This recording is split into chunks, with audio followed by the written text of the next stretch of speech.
नमस्कार प्रेक्षकांनो, आजच्या एपिसोडमध्ये इथे आता नम्रताने स्वयंपाक बनवलेला असतो आणि ती इशूला जेवायला आवाज देते. ती म्हणत असते, इशू जेवण वाढले, जेवायला ये बरं. तेव्हा ईश्वरी येते आणि म्हणत असते की ताई, तुला माहिती आहे बाबांचं ऑपरेशन व्यवस्थित पार पडले आणि डॉक्टरांनी सांगितले की बाबा उद्यापर्यंत हळूहळू शुद्धीवरती सुद्धा येतील. तेव्हा नम्रता म्हणते, हो ना, या दिवसाची आपण सगळेजण आतुरतेने वाट बघतोय. इशू, बाबा शुद्धीवरती आल्यानंतर सगळं काही व्यवस्थित होईल ना गं? तेव्हा इशू म्हणते, हो ना ताई, तू अजिबात काळजी करू नको. एकदा का बाबा शुद्धीवरती आले की सगळं काही बढियाच होणार. तेव्हा इथे नम्रता म्हणत असते, इशू तुला माहिती आहे बाबा म्हणायचे की आपण दोघीजणी ना त्यांचा अभिमान आहोत. आपण दोघीजणी बाबांचे दोन हात आहोत, बरोबर ना? तेव्हा इथे इशू म्हणते, हो ना ताई, म्हणून तर आपण दोघीजणी मुलांपेक्षा काही कमी आहोत का? बाबांना मुलगा नसला म्हणून काय झालं? आपण दोघीजणी आहोत ना बाबांची काळजी घ्यायला, बरोबर की नाही? आणि ताई, तू रडू नकोस आता. तू आत्ता काय म्हणालीस की आपण दोघीजणी आपल्या बाबांचा अभिमान आहोत. मग बाबा शुद्धीवरती आल्यानंतर जर त्यांनी आपल्या नमुताईला रडताना बघितलं किंवा इमोशनल बघितलं तर बाबांना ते आवडणार आहे का? अजिबात नाही. तेव्हा आता रडायचं नाही. तर प्रेक्षकांनो, इथे इशू म्हणत असते की बाबा आता लवकरच शुद्धीवरती येणार आहेत आणि मग आपलं आयुष्य आहे ना ते पूर्वीसारखं चालूसुद्धा होईल.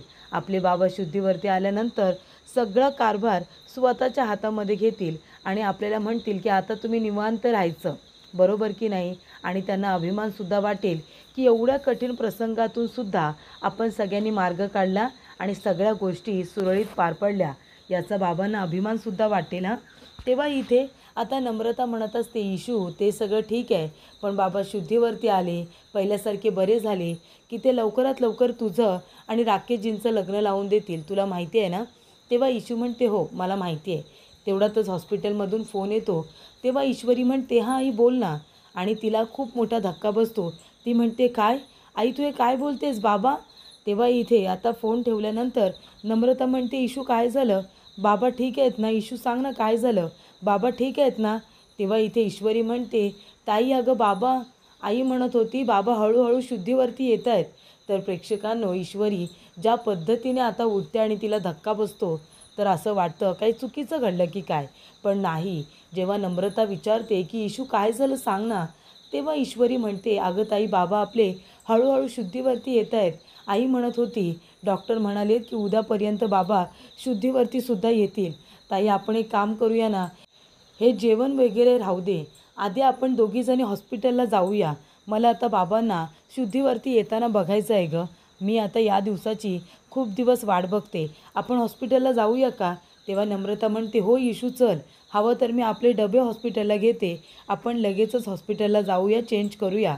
तेव्हा प्रेक्षकांनो, इथे ईश्वरी आता चेंज करायला गेलेली असते आणि दोघीजणी लवकरात लवकर हॉस्पिटलला सुद्धा जाणार असतात. त्यानंतर प्रेक्षकांनो, इथे आता राकेश घरी आलेला असतो आणि तो अंजलीकडे बघत असतो.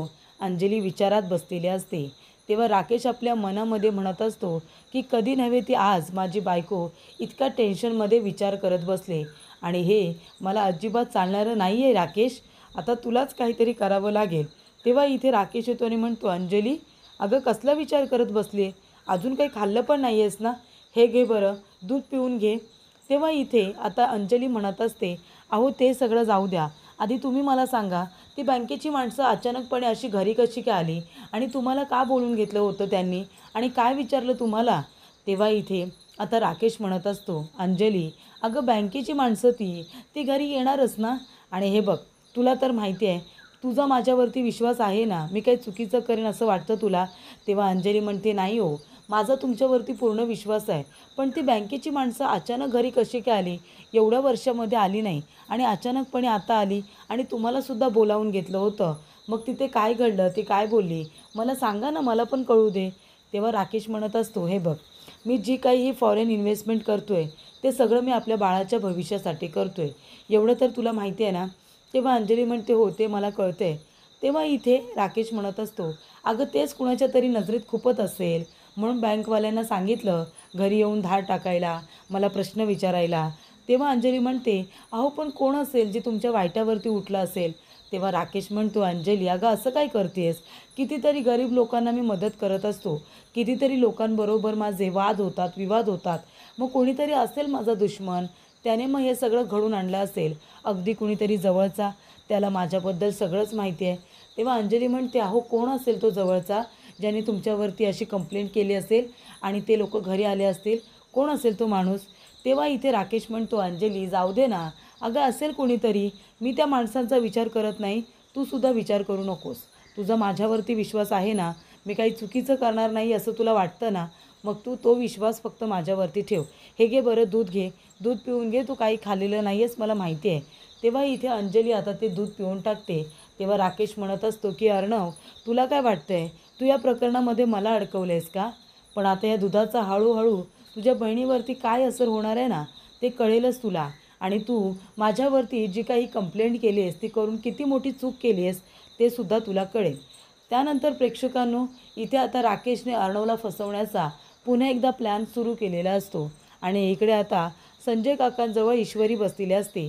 ईश्वरी म्हणत असते, बाबा मगाशी तुम्ही डोळे उघडले होतेत ना, मग आताही डोळे उघडा ना. बाबा कितीतरी दिवस झाले हो, तुमच्या तोंडून मी माझं नाव ऐकलेलं नाही आहे. बाबा उठा आणि तुमच्या इशूला हाक मारा ना. तेव्हा इथे प्रेक्षकांनो, आता सुप्रिया म्हणत असते की नमू, अगं बाबा आता हळूहळू शुद्धीवरती येत आहेत. मगाशी त्यांनी माझ्याकडे डोळे उघडूनसुद्धा बघितलं, अगदी थोड्या वेळासाठी, पण डोळे उघडले होते. तेव्हा इथे आता जयू आत्या म्हणत असते की देव आहे आपल्या पाठीशी, देवा लवकरात लवकर आमचा दादा शुद्धीवरती येऊ दे. अरे तुझ्याकडे फक्त आमच्या सगळ्यांचं एकच तर मागणं आहे ना, ते लवकरात लवकर पूर्ण कर.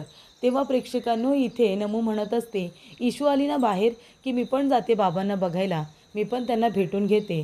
तेव्हा सुप्रिया म्हणते, ठीक आहे, इशू आल्यानंतर तू जा. त्यानंतर प्रेक्षकांनो, इथे आता नम्रताला आकाशने मेसेज केलेला असतो. त्या मेसेजमध्ये त्याने लिहिलेलं असतं की नम्रता सॉरी, मागच्या वेळेला जेव्हा मी भेटलो होतो तेव्हा मी जरा रागाच्या भरामध्ये जास्तच बोलून गेलो. मला तसं म्हणायचं नव्हतं. मी तुला समजून घ्यायला हवं होतं की तुझे बाबा हॉस्पिटलमध्ये आहेत, पण मी रागाच्या भरामध्ये जरा जास्तच बोललो, त्यासाठी सॉरी. पण आता तुझे बाबा कसे आहेत, ते ठीक आहेत ना? आय होप ते ठीक असतील. तेव्हा नम्रता त्याला मेसेज करते की बाबांचं ऑपरेशन झालं आहे, बाबा उद्यापर्यंत शुद्धीवरती येतील. तेव्हा आकाश इकडे म्हणतो की नम्रताने लगेच रिप्लाय केला, याचा अर्थ ती माझ्यावरती जास्त रागवलेली नाही आहे, फोन केला तरी चालेल. तेव्हा इथे लगेचच आता आकाश फोन करतो. तेव्हा नमू म्हणते, मी आलेच हां. आणि नमू आता फोनवरती बोलण्यासाठी बाजूला येते. तेव्हा इथे आकाश म्हणत असतो की नम्रता, कसे आहेत तुझे बाबा? ऑपरेशन झालं आहे ना, ते लवकरच शुद्धीवरती येतील, तू काळजी करू नकोस. तेव्हा इथे नम्रता म्हणते, हो बाबांना लवकरच बरं वाटेल. तेव्हा आकाश म्हणतो, आणि नम्रता दादा आला होता का गं हॉस्पिटलला तिकडे?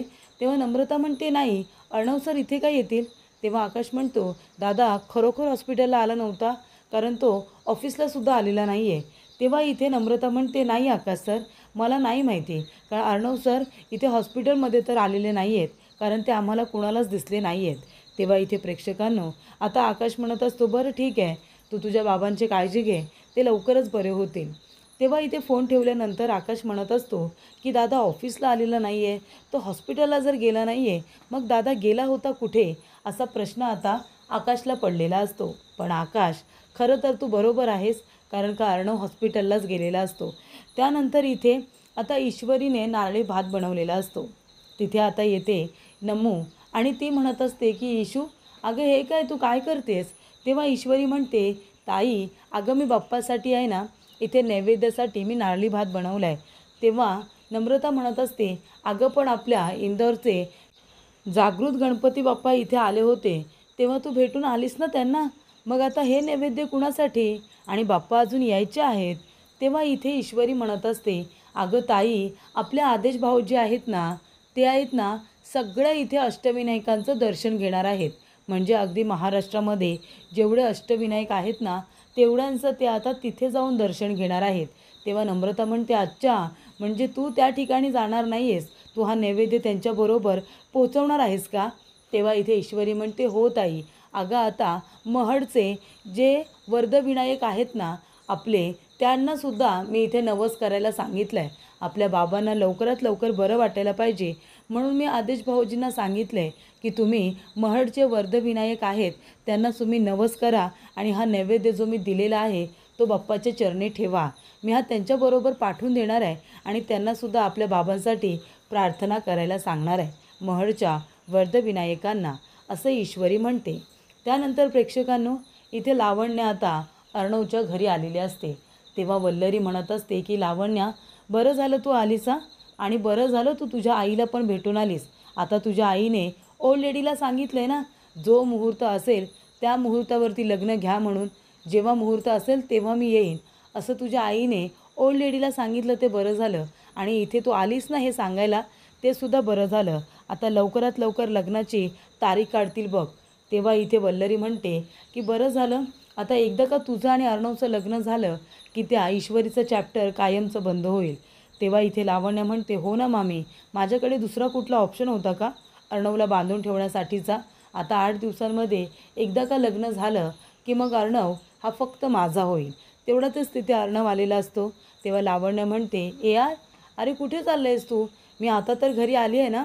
आणि ए यार, तू अजिबात काळजी करू नको हां, मी मम्माला भेटून आली आहे. मम्माने सांगितलं आहे की लवकरात लवकर लग्नाचा मुहूर्त काढा.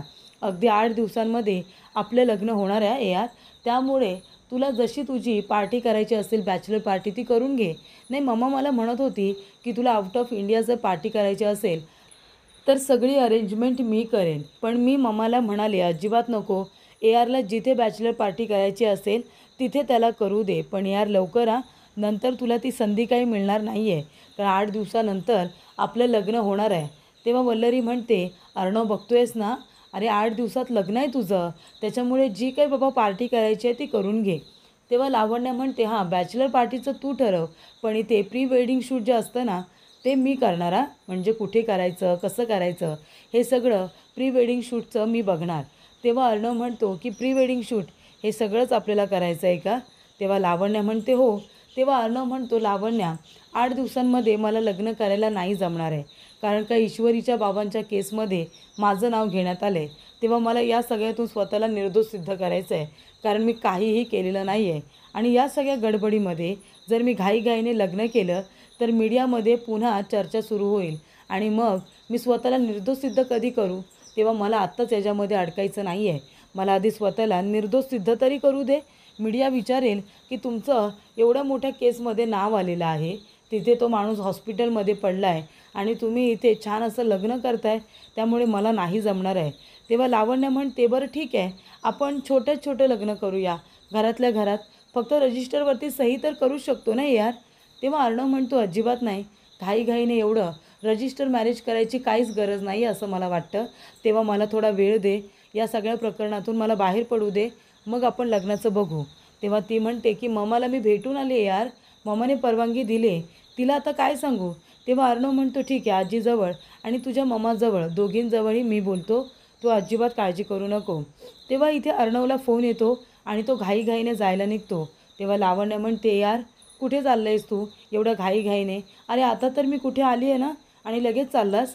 तेव्हा इथे अर्णव म्हणतो, मी ईश्वरीला भेटायला चाललो आहे हॉस्पिटलला. तिचे बाबा अजून शुद्धीवरती आलेले नाही आहेत ना, ते कधीही शुद्धीवरती येतील, मला जाऊन तिला भेटायचं आहे. तेव्हा लावण्य म्हणते, ए यार, इथे मी तुझ्यासाठी आली आहे आणि तू त्या मिडल क्लास ईश्वरीला भेटायला चाललं आहेस? Are you serious? तेव्हा अर्णव म्हणतो, असं काय करतेस लावण्या? तुला सांगितलं ना ह्या प्रकरणामध्ये माझं नाव आहे. काही झालं तरीसुद्धा त्यांच्या नजरेमध्ये मी एक गुन्हेगार आहे. मग मी स्वतःला इथे निर्दोष सिद्ध करू नको का? ते बघ, मला जावं लागेल आणि मला जाऊ दे. त्यानंतर लावण्य म्हणत असते की मामी इतके प्रयत्न करते तरीसुद्धा एआरच्या डोक्यातून ती मिडल क्लास ईश्वरी काही जातच नाही आहे. त्यानंतर आधी हिचं काहीतरी मला बंदोबस्त करायला हवा, असं लावण्य म्हणत असते. त्यानंतर प्रेक्षकांनो, संजय काका आता शांतपणे इथे बसलेले असतात. तेव्हा इथे आता ते झोपलेलेच असतात, म्हणजे ते पूर्णपणे अजून शुद्धीवरती आलेले नाही आहेत. त्यानंतर इथे ईश्वरीला आठवतं, म्हणजे त्याचं अर्णवचं आणि तिचं बोलणं तिला आता आठवतं. त्याच्यामध्ये ईश्वरी म्हणत असते की सर, पण खरंच तुम्ही माझ्यासारख्या इतक्या साध्या मुलीला इतकी मदत करताय, म्हणजे क्लाउड किचनसारखी आयडिया तुम्ही मला सुचवलीत आणि त्यासाठी मला इतकी मदत केलीत. पण सर का बरं तुम्ही मला एवढी मदत का केलीत? म्हणजे मला तर त्यातलं काही ज्ञानसुद्धा नाही आहे, मला बिझनेसमधलं काही कळतसुद्धा नाही, पण तरीसुद्धा तुम्ही माझा हौसला वाढवलात आणि मला मदत करून क्लाउड किचनसुद्धा सुरू करायला सांगितलं. एवढं सगळं का करताय तुम्ही? तेव्हा अर्णव म्हणतो की आपल्या फ्रेंडशिपसाठी. मी आपल्या फ्रेंडशिपसाठी एवढं नाही करू शकत का? आणि खरंच मिसिंदर तुला कशातलं काहीच नाही कळत. म्हणजे अगदी बिझनेसमधलं सुद्धा आणि बाकीचंच सुद्धा. तेव्हा ती म्हणते, बाकीचं काय सर? तेव्हा अर्णव म्हणतो, नाही काही नाही. तेव्हा अर्णव म्हणतो, तुला काहीच कळत नाही.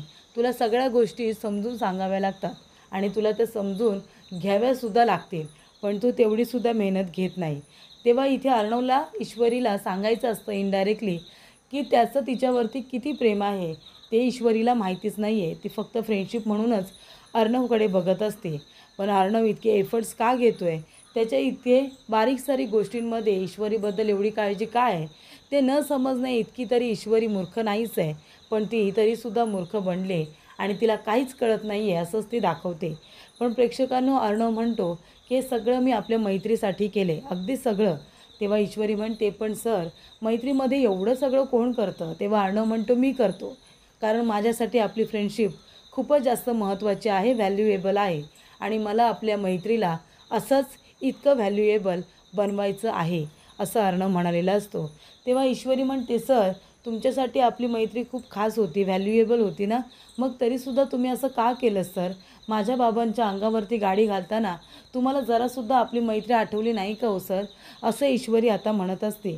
तेव्हा प्रेक्षकांनो, ईश्वरी म्हणते, बाबा डोळे उघडा ना बाबा. तेवढ्यातच इथे आता बाबा हात हलवतात. त्यांचा हात हलतो. तेव्हा ईश्वरी म्हणत असते, बाबा डोळे उघडा बाबा, प्लीज डोळे उघडा. तुमच्या इशूकडे बघा बाबा, इशूकडे बघा. तेव्हा इथे काका आता शुद्धीवरती येत असतात. पण शुद्धीवरती आल्या आल्या ते कुणाचं नाव घेतात? तर अर्णवचं नाव घेतात. ते म्हणतात की अर्णव अर्णव अर्णव. तर प्रेक्षकांनो, इथे आता ईश्वरी म्हणते की बाबा अर्णव सरांचं नाव का घेत आहेत? तर इथे काका अर्णव अर्णवच म्हणत असतात. तेव्हा प्रेक्षकांनो, इथे आता ईश्वरी म्हणत असते की बाबा काय झालं आहे? बाबा काय झालं आहे सांगा ना, काय बोलायचं आहे का तुम्हाला? प्लीज बाबा डोळे उघडा, तुमच्या इशूकडे बघा. बाबा प्लीज डोळे उघडा ना. असं इकडे आता ईश्वरी म्हणत असते आणि ती म्हणत असते की काय झालं असेल? बाबा इथे अर्णव सरांचंच नाव का घेत असतील? तेव्हा सुप्रियासुद्धा येते. ती सुद्धा आता बाबांजवळ बोलत असते. ती म्हणते, अहो काय होते बोला ना, डोळे उघडा, आमच्याकडे बघा ना. पण इथे काका आता पूर्णपणे शांत झालेले असतात. डॉक्टर येतात आणि डॉक्टर आता संजय काकांना बघतात. तेव्हा त्यांनासुद्धा खूप मोठा धक्का बसतो. ते म्हणत असतात की खरंच म्हणजे हे अनबिलिव्हेबल आहे, विश्वासच बसत नाही आहे या गोष्टीवरती. तेव्हा प्रेक्षकांनो, आता ते रिपोर्ट्स वगैरे चेक करतात. इथे आता डोक्याचा जे काही स्कॅनिंग वगैरे केलेलं असतं ते सगळे ते रिपोर्ट आता बघत असतात. तेव्हा ईश्वरी म्हणते, काय झालं डॉक्टर? बाबा कसे आहेत? बाबा अचानकपणे गप्प का झाले? तेव्हा इथे डॉक्टर म्हणतात की ते शुद्धीवरती आले होते, पण आता ते बरे झालेले नाही आहेत, ते पूर्णपणे कोमात गेलेत. तेव्हा ईश्वरी म्हणते, काय? बाबा कोमात गेलेत? तेव्हा डॉक्टर म्हणतात, हो, अशा केसेसमध्ये जर मेंदूवरती जास्त ताण आला ना, मेंदूवरती ताण आल्यानंतर पेशंट असा कोमामध्ये जाऊ शकतो. कळते का तुम्हाला? तुमचा पेशंटसुद्धा कोमामध्येच गेला आहे. तेव्हा प्रेक्षकांनो, इथे ईश्वरी आणि सुप्रिया दोघींनासुद्धा खूप मोठा धक्का बसतो. आता इथे ईश्वरीचा अजूनच गैरसमज होतो. म्हणजे काकांनी बरोबर अर्णव अर्णव असंच केलेलं असतं, अर्णवचं नाव घेतलेलं असतं आणि ते कोमामध्ये गेलेले असतात. तेव्हा ईश्वरीचा अजून गैरसमज होईल. तिला असं वाटेल की अर्णवने काहीतरी चुकीचं केलेलं आहे, म्हणूनच बाबांनी त्याचं नाव घेतलं. तर प्रेक्षकांनो, पुढील भागामध्ये आपण बघूया. इथे आता राकेशला जे काही फॉरेनमध्ये त्याने इन्व्हेस्टमेंट केलेली आहे त्याच्यामधून आता त्याला बाहेर पडायचं आहे. आणि तेव्हा त्याला काही आता रिपोर्ट्स वगैरे तयार करून हवेत की इथे परदेशामध्ये इन्व्हेस्टमेंट का केले त्याचे. आणि त्याचबरोबर अर्णवला आता या प्रकरणामध्ये अडकवायचं आहे असं तो फोनवरती बोलत असतो. आणि पाठीमागे आता अंजली आलेली असते आणि तिने सगळं इथे राकेशचं बोलणं ऐकलेलं असतं. तेव्हा राकेश मागे वळून तिच्याकडे बघतो. तेव्हा तो खूपच जास्त घाबरतो, कारण त्याने अर्णवला या प्रकरणात फसवण्याची गोष्ट केलेली असते. त्यानंतर इथे आता अर्णव येतो आणि म्हणतो, मी सिंदूर प्लीज प्लीज माझं ऐकून घे. तेव्हा ईश्वरी म्हणते, प्लीज सर, अजिबात माझा हात पकडू नका सर, मला तुमच्याशी काहीही बोलायचं नाही आहे. आज तुमच्यामुळे, फक्त तुमच्यामुळे माझे बाबा कोमामध्ये आहेत. कळतं आहे तुम्हाला? तुमच्यामुळे माझे बाबा कोमात गेलेत. आता ते कधी शुद्धीवरती येतील काही माहिती नाही आहे, पण हे सगळं तुमच्यामुळे घडतं आहे सर. आणि सर एक गोष्ट सांगू का, तुमच्यामुळे आहे ना, आता ही दुश्मनी काय असते ते सुद्धा मी बघितलं आहे. ह्या दुश्मनीला सुरुवात तुम्ही केली आहे ना सर, आता ती संपवणार मीच. ही संपूर्ण दुश्मनी अशीच सुरू राहणार सर.